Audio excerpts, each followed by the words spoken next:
Friends, பெண்கள் பூ வச்சா ரொம்ப அழகு.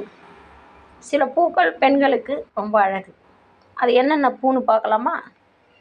1 வார்ப்பு, 2 வளர்ப்பு, 3 பொறுப்பு, 4 கற்பு,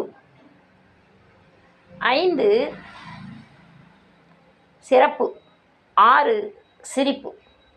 இந்த 6 பூக்களும் இருந்துச்சுன்னு வச்சுக்கோங்களேன், பெண்களோட வாழ்க்கை ரொம்ப ஆனந்தமாக ரொம்ப மகிழ்ச்சியாக இருக்கும். அந்த பெண்களை சார்ந்த ஆண்களின் வாழ்க்கையும் ரொம்ப மகிழ்ச்சியாக இருக்கும். ஏன்னு கேட்டாக்கா, நம்ம மனைவி ஒழுக்கமானவள், நம்ம மனைவி குணமான், நம்ம மனைவி அழகானவள், இந்த 3 பாயிண்ட்டை விட ஒரு ஆணுக்கு என்ன கர்வமான விஷயம் இருக்கும்னு நீங்கள் யோசிச்சு பாருங்கள். அதனால தான் சொல்கிறேன். இதில் ஃபஸ்ட்டு வார்ப்பு. ஒரு பெண் ரொம்ப அழகானவளாக இருக்கணும். வார்ப்பு என்றால் என்ன? பார்க்கப்படும் உருவம் என்பது போல அவள் அழகாக இருக்க வேண்டும்.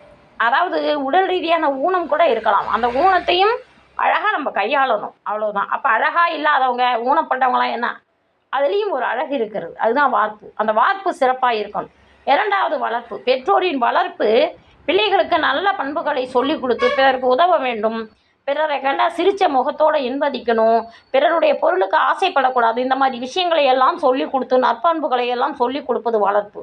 3வது பொறுப்பு. ஒரு பெண்ணுக்கு அவனினும் மூத்தோர்கள், அவளிலும் மூத்தோர்கள், தந்தையாகட்டும், தாயாகட்டும், அண்ணனாகட்டும், சகோதரிகளாகட்டும், எல்லாரும் சேர்ந்து அந்த பெண்ணின் வாழ்க்கைக்கு பொறுப்பாக வேண்டும்.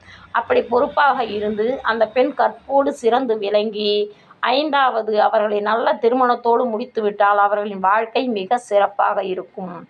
அவளை சார்ந்த கணவனின் வாழ்க்கை அதைவிட மிக சிறப்பாக இருக்கும்.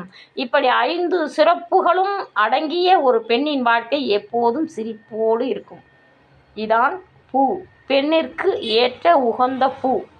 சரிங்களா? இந்த பூ இருந்துச்சுன்னா தலை நிறைய சரசரமாக பூ வச்சுட்டு வாழ்க்கை மிக இனிமையாக இருக்கும். பெண் பிள்ளைகளை இப்படி பாராட்டி வளருங்கள் பெற்றோர்களே.